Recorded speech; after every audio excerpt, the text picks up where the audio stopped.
Hello viewers, আসসালামু আলাইকুম। চলে আসলাম আরও একটা ভিডিও নিয়ে। আমার ভিডিওগুলো যারা রেগুলার দেখেন সবাইকে অগ্রিম ধন্যবাদ জানাচ্ছি। আর আজ কথা বলবো বাংলাদেশের সব থেকে ফেমাস একটা গাড়ি নিয়ে, বাংলাদেশের সব থেকে ফেমাস ব্র্যান্ডের গাড়ি নিয়ে কথা বলবো।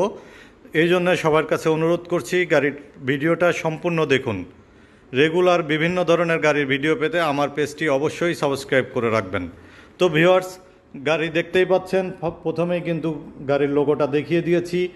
বাংলাদেশের ফেমাস ব্র্যান্ডের জ্যাক গাড়ি, 650-16 টায়ারের জ্যাক গাড়ি কিন্তু এখন বাংলাদেশে নতুন করে আবার ইম্পোর্ট শুরু হয়েছে। মাঝে কিন্তু অনেক দিন ইম্পোর্ট ছিল, কিন্তু শুধুমাত্র ক্যাশে বিক্রি হতো। ক্যাশে বিক্রি হওয়ার কারণে সবার পছন্দের গাড়িটা কিন্তু আপনি কিনতে পাচ্ছিলেন না। আপনার পছন্দের গাড়ি আপনি কিনতে পাচ্ছিলেন না। আপনার এই চাওয়াকে পূরণ করার জন্যই কিন্তু আমরা নিয়ে আসছি জ্যাক গাড়ি কিস্তিতে।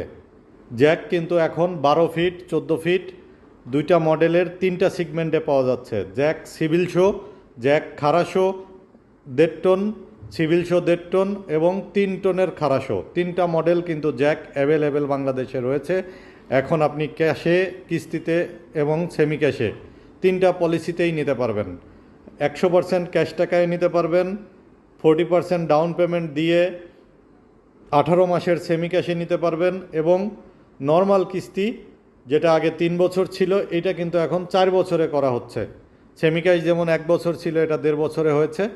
গাড়ির জ্যাকের ইঞ্জিনটা দেখাচ্ছি, একদম নতুন ইঞ্জিন, দেখতেই পাচ্ছেন একেবারেই নতুন ইঞ্জিন। তো ভিউয়ার্স, দেখতেই পাচ্ছেন একদম নতুন ইঞ্জিন। যারা মাছ, মুরগি, সবজি ব্যবসা করেন তাদেরকে অনুরোধ করব এই গাড়িগুলা দেখার জন্য। আপনাদের সবথেকে পরিচিত গাড়ি, ম্যাক্সিমাম মুরগির গাড়িতে কিন্তু জ্যাক গাড়ি ব্যবহার করা হয়। ক্যাবিনটার ড্যাশবোর্ডটা দেখাচ্ছি আমি। ড্যাশবোর্ডে কিন্তু ফিউজ বক্সটা ভিতরে দেওয়া হয়েছে, খুব ইজিলি ফিউজ কেটে গেলে খুব সহজেই কাজ করা যাবে। এবং পাশাপাশি বোতল রাখার জন্য ব্যবস্থা করা হয়েছে, এবং অডিও সেট দেওয়া আছে। উপরে হেডরুপ আছে, বাতাস ঢোকার ব্যবস্থা আছে। সম্পূর্ণ ব্যবস্থা কিন্তু এই গাড়িতে যতটুকু আপডেট করা সম্ভব আপডেট কিন্তু করা হয়েছে। তাই আর দেরি না করে চলে আসুন, স্ক্রিনে দেখানো নাম্বারে যোগাযোগ করে